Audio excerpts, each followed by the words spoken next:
میں کبھی سائبان ہوتا تھا، دھوپ کا رازدان ہوتا تھا، پاؤں نیچے زمین ہوتی تھی، ساتھ ہی آسمان ہوتا تھا۔ ارے واہ، چھب دکھاتے تھے مہجبی اپنی، دل کہاں مہربان ہوتا تھا۔ شادیاں جب گلی میں ہوتی تھی، ہر کوئی میزبان ہوتا تھا۔ کیا بات۔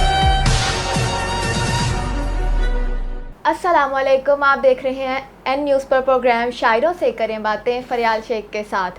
آج جو شخصیت ہمارے ساتھ موجود ہیں وہ بلا شبہ کسی تعارف کی محتاج نہیں، ادب کا ایک بہت ہی جانا مانا نام ہے اور ان کی بہت زیادہ خدمات بھی ہیں ادب کے لیے۔ تو آئیے ہم ان سے انہی کے بارے میں جانتے ہیں۔ ہمارے مہمان ہیں جناب عطاء الحق قاسمی صاحب۔ جی تو السلام علیکم سر، کیسے ہیں آپ؟ وعلیکم السلام۔ آپ کی اس اناؤنسمنٹ سے نا مجھے حیدرآباد دکن جی کی ایک محفل یاد آ گئی۔ وہاں انٹرنیشنل طنز و مزاح کی کانفرنس تھی، تو پاکستان سے مجھے اور سید ضمیر جعفری کو انوائٹ کیا گیا تھا۔ تو وہاں ایک ہی وقت میں نا مختلف زبانوں کے سیشن ہو رہے تھے، تو وہ ہمیں پنجابی کے سیشن میں بھی لے گئے۔ تو وہاں ایک سردار جی جو تھے وہ کمپیئرنگ کر رہے تھے۔ اچھا، اب سردار جی کی بلا کو بھی نہیں پتا کہ میں کون ہوں اور ضمیر جعفری کون ہے۔ ضمیر جعفری کو وہ جمیر جعفری کہہ رہے تھے، کیونکہ وہ جیم نہیں بول سکتے، وہ جیم کو اور جمیر جعفری کہتے تھے وہ۔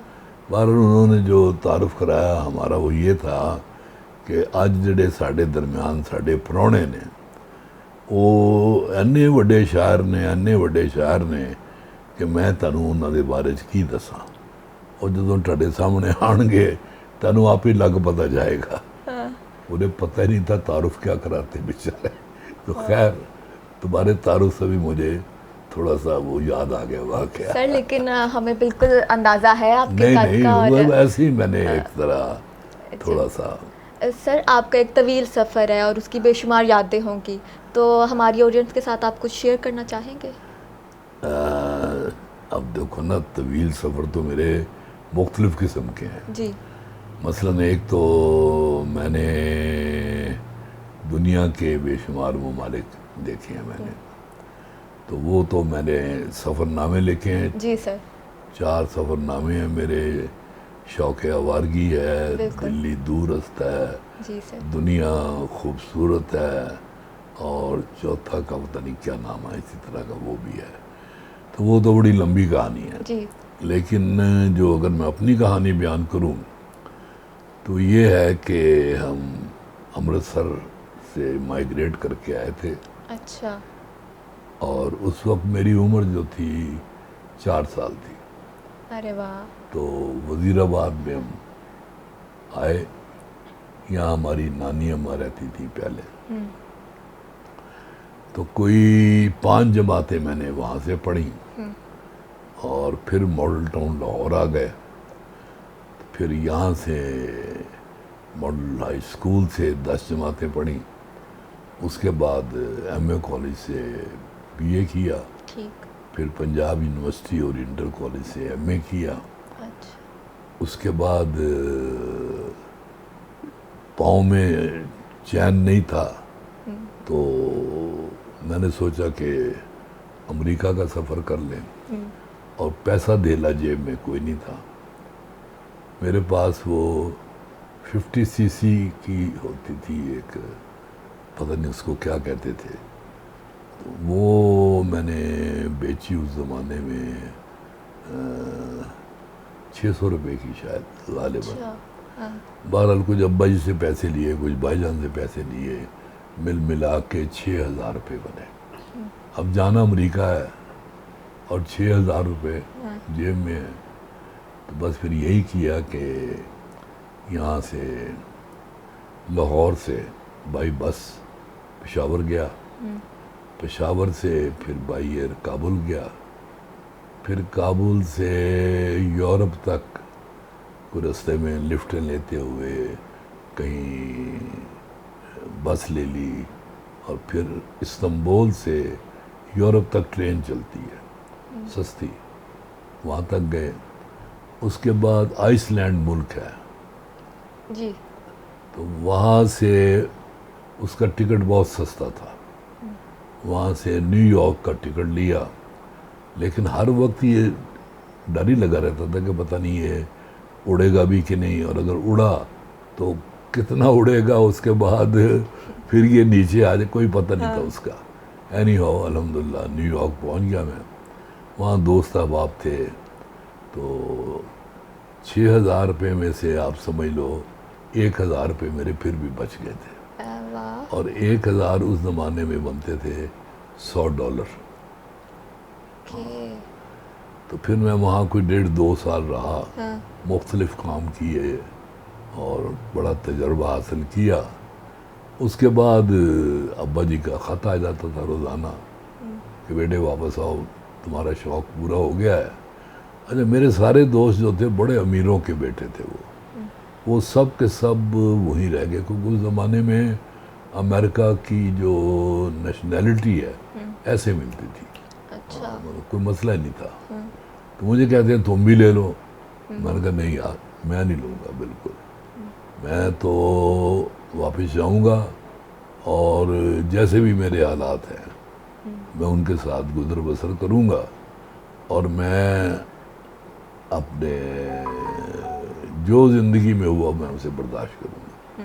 میں واپس آ گیا اور مجھے وہ خوشی نہیں بھولتی. اچھا میں نے بغیر اطلاع کیے، موبائل فون تو ہوتا نہیں تھا اس زمانے میں، شام کے وقت میں پہنچا اور جا کے میں نے بیل دی اپنے گھر کی. تو ابا جی نے باہر دیکھے تو ان کا چہرہ خوشی سے سرخ ہو گیا. مجھے وہ خوشی نہیں بھولتی. انہوں نے وہیں سے کہا کڑیو شہزادہ آ گیا جی، میرا نک نیم شہزادہ ہے. اچھا. پھر اس کے بعد میں نے کالج جوائن کیا، لیکچرشپ کی میں نے. لیکچرشپ کے بعد ایک وقت آیا کہ مجھے الحمرہ کا چیئرمین بنا دیا گیا.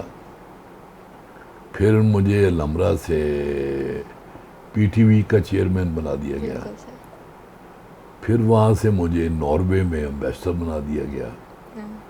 پھر ناروے سے میری ٹرانسفر ہوئی تھائی لینڈ، پھر میں وہاں امبیسڈر بنا. لیکن جب جنرل پرویز مشرف کی حکومت آئی تو میں استعفیٰ دے کے واپس پاکستان آ گیا اور دوبارہ لیکچرر لگ گیا میں. اور کالم تو میں لکھ رہا تھا پہلے دن سے ہی نوائب وقت میں. اور واپس آیا تو جنگ والوں نے مجھے بڑی محبت سے بلایا. تو میں نے کہا جی میں زیادہ پیسوں کی خاطر تو نہیں آؤں گا، اگر میرے وہاں کوئی نوائب وقت میں کوئی ایسی بات ہوئی تو اتفاق سے ایسی بات ہو گئی تو میں نے جنگ جوائن کر لیا. اور اب 5 سال سے 5 نہیں 20-22 سال ہو گئے ہیں جنگ میں کالم لکھ رہا ہوں. اور کوئی 25 سال میں نے نوائب وقت میں کالم لکھا تھا. تو ساری عمر لکھنے پڑھنے میں گزر گئی ہے. اب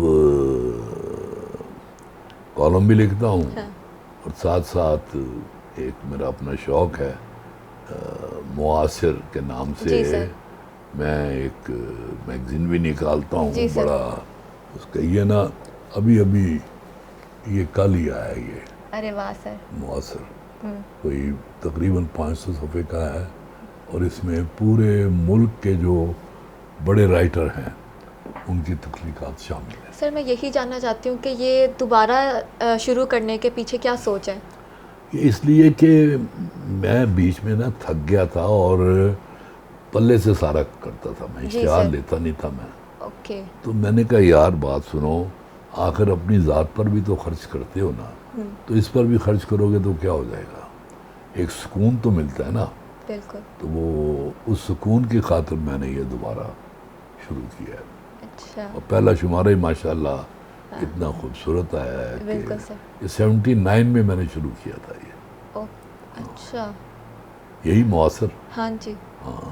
اچھا تو سر آپ کا ادبی سفر جو ہے وہ کالم سے ہی سٹارٹ ہوا تھا؟ جی بالکل کالم سے شروع ہوا تھا.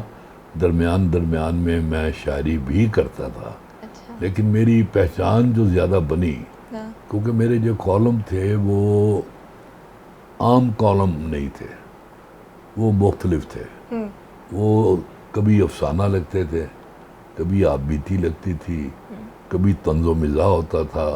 وہ میں تجزیہ نگار نہیں تھا.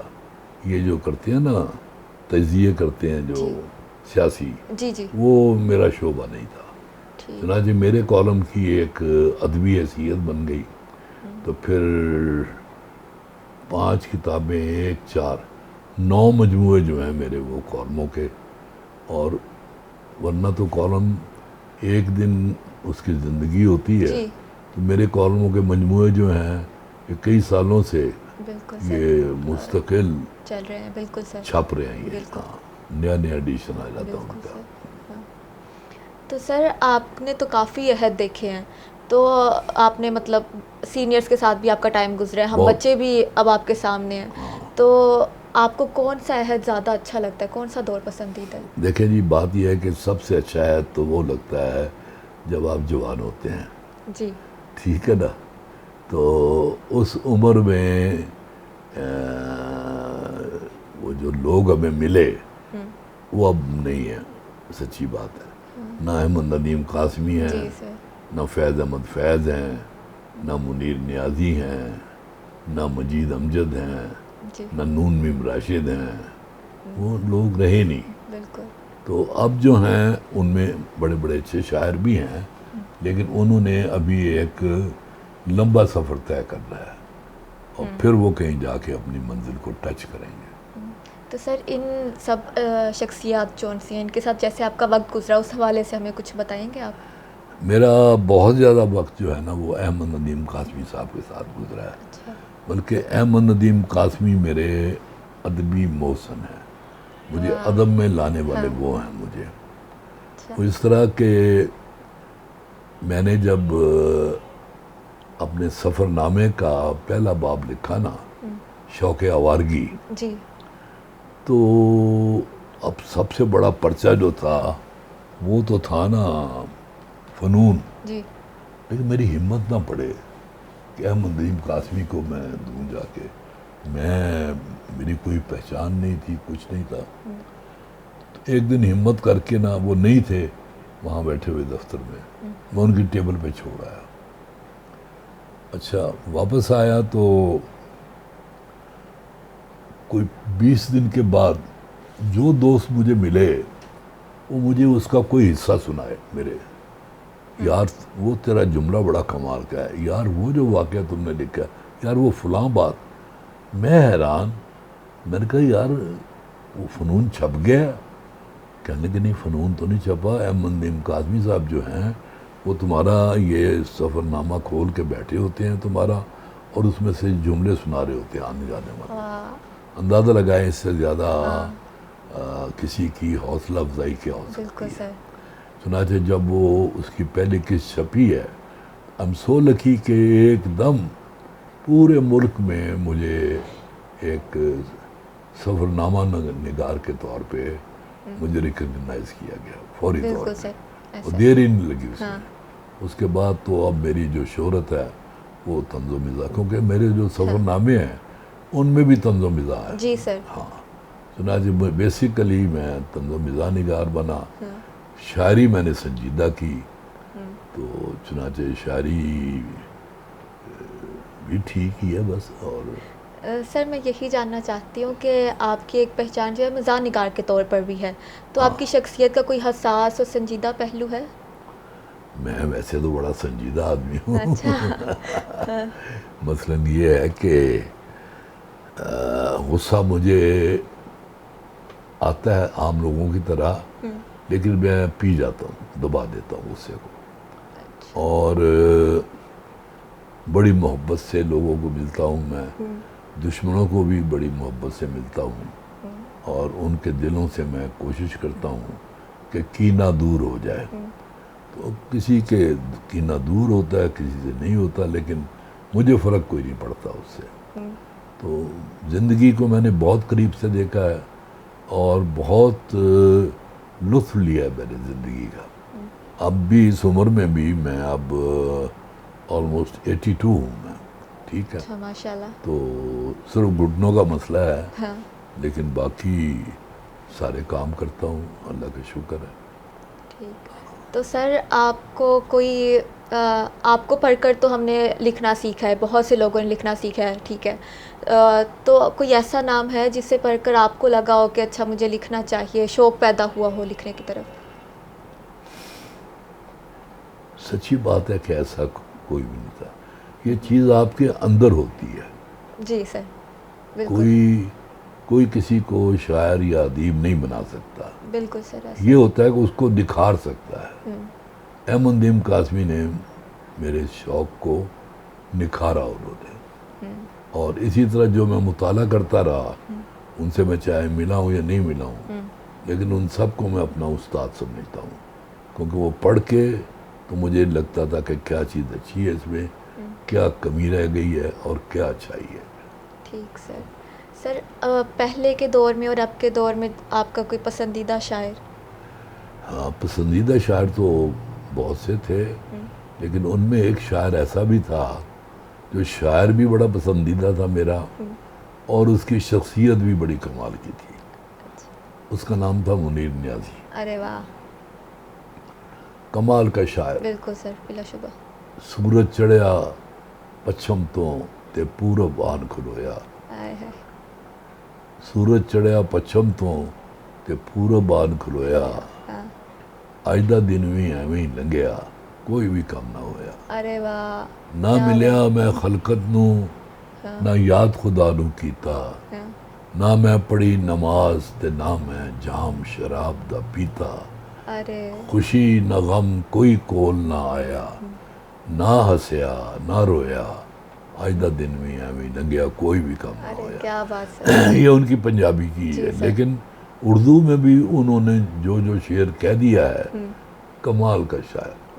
اور جملے باز بھی اتنے زبردست جملے باز تھے کہ ان کے سامنے بات کرتے ہوئے سوچنا پڑتا تھا کہ کہیں ادھر سے ایک ایسا جملہ نہ آ جائے کہ جو آپ کو بالکل ہی بیٹھ جائے چپ کر کے آرام سے. وہ میری بڑی پسندیدہ شخصیت ہے منیر نیازی. تو سر اب آپ کو اتنا ٹائم ہو گیا اس چیز کے اندر، ٹھیک ہے، تو لیکن شعر کا آغاز جو ہے وہ آپ کا کس عمر میں ہوا اور کس طرح سے ہوا؟ وہ ایسے تھا کہ جب ماڈل ٹاؤن میں آئے نا ہم، جی، تو وہاں میرا ایک دوست تھا نذیر کیسر. اچھا. میں اے بلاک میں رہتا تھا، وہ رہتا تھا بی بلاک میں. اچھا. واکنگ ڈسٹنس تھا. تو وہ کبھی میری طرف آ جاتا تھا، کبھی بہن. اس وقت ہم دونوں بالکل ینگ تھے. تو وہ شعر کہتا تھا اور گنگناتا بھی رہتا تھا شعر. تو میں بھی اس کی صحبت میں رہ کے نا مجھے زیادہ شوق آیا اس کا لکھنے کا. پھر میں نے غزل لکھنی شروع کی، ٹوٹی پھوٹی جیسی بھی لکھ سکتا تھا وہ میں نے لکھی. اس کے بعد پھر آہستہ آہستہ تھوڑے بہت لکھنا آ ہی گیا، تھوڑا بہت. ٹھیک سر. سر اچھے شاعر کی پہچان کیا ہے آپ کے نزدیک؟ اچھے شاعر کی پہلی پہچان یہ ہے کہ وہ اچھا شاعر ہو. میرے خیال میں یہی ہے. اچھا شاعر وہی ہے جو جب وہ اپنا شعر پڑھے تو وہ آپ کے دل میں اترے، اور صرف دل میں نہ اترے، آپ کی شخصیت پر کسی نہ کسی طرح وہ اثر انداز بھی ہو. ٹھیک ہو گیا سر. تو آپ ہمیں اپنا کچھ سنائیں گے؟ یہ میری ابھی کلیات آئی ہیں. پہلی کتاب کا نام تھا میری شاعری کی ملاقاتیں ادھوری ہیں. اچھا. ابھی آئی ہے ملاقاتوں کے بعد. اس میں نا میں آپ کو ایک اپنی میری پسندیدہ چیز ہے، کیونکہ میں بہت زیادہ ہوں جس کو کہتے ہیں نا نوسٹیلجیا، مجھ میں بہت زیادہ ہے، پرانی یادیں. تو یہ اسی طرح کی ایک نظم ہے. یہ میں کبھی سائبان ہوتا تھا، دھوپ کا رازدان ہوتا تھا. کیا بات سر. واہ. پاؤں نیچے زمین ہوتی تھی، ساتھ ہی آسمان ہوتا تھا. ارے واہ کیا بات. پاؤں نیچے زمین ہوتی تھی، ساتھ ہی آسمان ہوتا تھا، چھب دکھاتے تھے محجبی اپنی، دل کہاں مہربان ہوتا تھا۔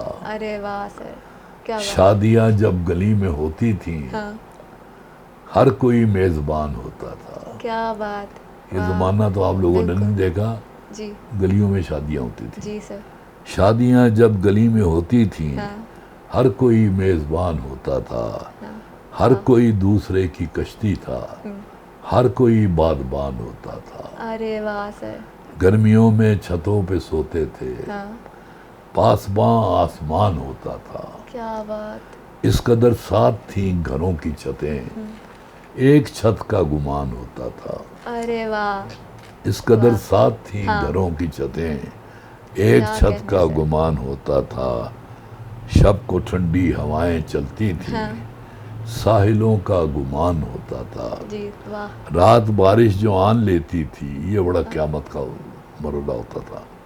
رات بارش جو آن لیتی تھی، جاگتا ہر مکان ہوتا تھا۔ ارے واہ، چھت پہ سوئے ہوئے مکینوں کا یہ کڑا امتحان ہوتا تھا۔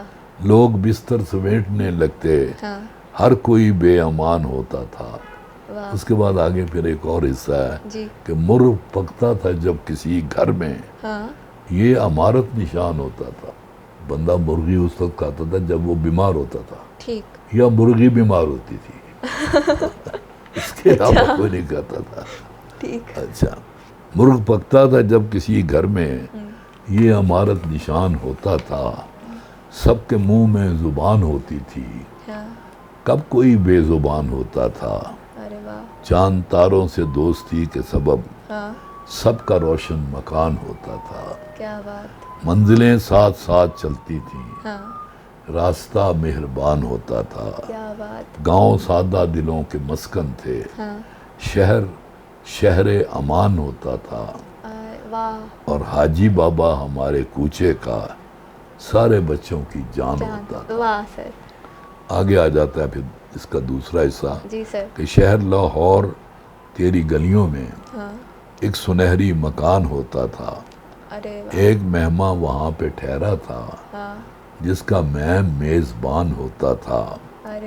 حسن ہوتا تھا سامنے میرے، اور حسن بیان ہوتا تھا۔ کیا بات، غم کی گھڑیوں میں بھی اسے مل کر دل میرا شادمان ہوتا تھا۔ وہ سمجھتا تھا ان کہی میری، وہ میرا ترجمان ہوتا تھا۔ کیا بات، اور آخری شعر ہے کہ ہے کوئی فائدہ بتانے کا، میں کبھی نوجوان ہوتا تھا۔ واہ سر، کافی ہم ابھی کچھ اور بھی سنتے ہیں آپ سے، لیکن یہ غزل واقعی آپ کی نوسٹیلجک ہے، کیونکہ ہم اپنے بڑے بوڑھوں سے جو سنیں تو وہ میرے ساتھ ساتھ ذہن میں چل رہا تھا، اور کچھ اور بھی سنائیں ہمیں۔ چلیں یہ سن لیں۔ پھر ایک اور ہے، وہ گرد ہے کہ وقت سے اوجھل تو میں بھی ہوں، جی واہ، پھر بھی غبار جیسا کوئی پل تو میں بھی ہوں۔ واہ، خواہش کی وحشتوں کا یہ جنگل ہے پر خطر، خواہش کی وحشتوں کا یہ جنگل ہے پر خطر، مجھ سے بھی احتیاط کے جنگل تو میں بھی ہوں۔